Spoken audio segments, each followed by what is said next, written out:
સાબરકાંઠા જિલ્લામાં છેલ્લા 15 થી 20 દિવસથી ચાલી રહેલા ભારે વરસાદે ખાસ કરીને ખેડબ્રહ્મા, વડાલી અને ઈડર વિસ્તારોમાં ખેડૂતોના ખેતરોને બેટમાં ફેરવી દીધા છે।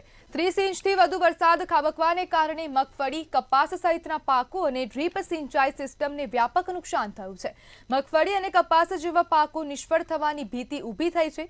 ખેતરોમાં યથાવત પાણી ભરાયેલું હોવાથી ખેડૂતો નિદામણ કે અન્ય જરૂરી કામગીરી કરી શકતા નથી। વધુમાં ડ્રીપ સિંચાઈની પાઇપો પાણીમાં તણાઈ જવાથી તેનું પણ ભારે નુકસાન થયું છે, જે ખેડૂતો માટે મોંઘી પડેલી રોકાણની ખોટ સમાન છે।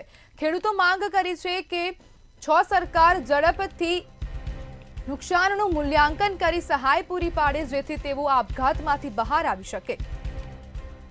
સાબરકાંઠામાં ભારે વરસાદથી પાકને વ્યાપક નુકસાન થયું છે અને ભારે વરસાદે ખેડૂતોના ખેતરોને બેટમાં ફેરવી દીધા છે।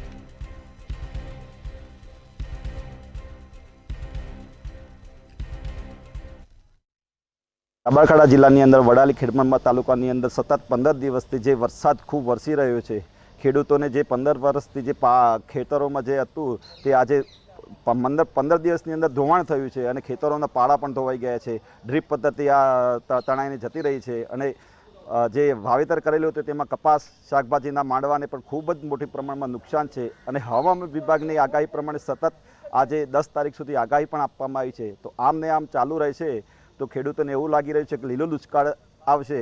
જોતા વરસાદ ધીમે ધીમે તો આ સાલ વરસે એવો આવ્યો પહેલા તબક્કા કે જે જોરદાર વરસાદ આવી ગયો। એક રાતમાં જે સાબરકાંઠાના વડાલી તાલુકામાં એક રાતમાં 12 ઇંચ વરસાદ પડ્યો, એના કારણે વરસાદ ખેતરો બધું ધોવાઈ ગયા અને ખેતરો ધોવાઈ જતાં બધું નુકસાન થયું। પાળા એની ડ્રીપ પદ્ધતિ એ બધી ધોવાઈ ગઈ અને જે ઉગેલું હતી ખેતી એ પણ હાલ જતી રહેવાની તૈયારી છે અને હાલ આગાહીઓ પર આગાહીઓ ચાલુ રહી છે અને હાલ જે ઉગી છે ખેતી એ બધી પીળી બની જવાની છે। એના માટે આજે સરકાર કોઈક એનો લીલો દુષ્કાળ પડે એવી હાલ તૈયારીઓ લાગે છે સર, અને એના માટે કોઈક વળતર આપે એવું સરકાર આયોજન કરે। સાબરકાંઠા જિલ્લામાં 15 થી 20 દિવસની અંદર ચોમાસા પહેલા જ 30 ઇંચ કરતા વધુ વરસાદ ખાબક્યો છે, ત્યારે વડાલી તાલુકાના ખેડૂતોને મોટા પ્રમાણમાં નુકસાન થયું છે। ત્યારે સ્થાનિક અહીંના ખેડૂત જોડાયા છે, તેની સાથે વાત કરીશું। શું કહેશો, કેટલું નુકસાન છે? ઠાકોર દિલીપકુમાર કાંતિજી, ગામ ચુલ્લા, તાલુકો વડાલી, જિલ્લો સાબરકાંઠા।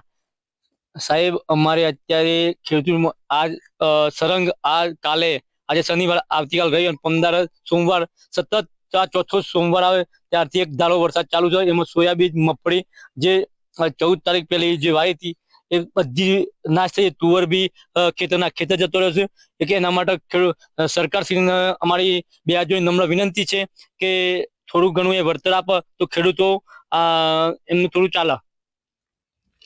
બીજા એક ખેડૂત જોડાયા છે, તેમની સાથે વાત કરીશું। શું કહેશું, કેટલું નુકસાન છે પાકમાં? પટેલ નારાયણભાઈ વીરાભાઈ ચુલ્લા, ગઈ 14 તારીખના પહેલા જે વરસાદ આવેલો ત્યારે વાવેતર સોયાબીન અને મગફળીનું કરેલું। ત્યાર પછી 14 તારીખ આજ દિન સુધી વરસાદ બંધ રહેલ નથી, જેથી કરીને સોયાબીન અને મગફળી પૂરું તમામ જતું રહેલ છે અને પહેલી વખત વાવણી કરી તેમાં 35,000 બિયારણ અને ખાતરનો ખર્ચ પડેલો, ફરી 35,000 રૂપિયા ખર્ચ્યું ત્યારે ઉગારો ઉગશે, જેથી કરીને સરકાર અમારી વાત સાંભળી અને કંઈક વળતર આપે।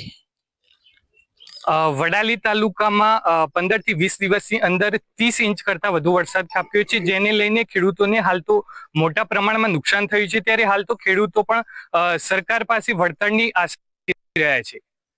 ધ્રુવ માળી, મંતવ્ય ન્યૂઝ, સાબરકાંઠા।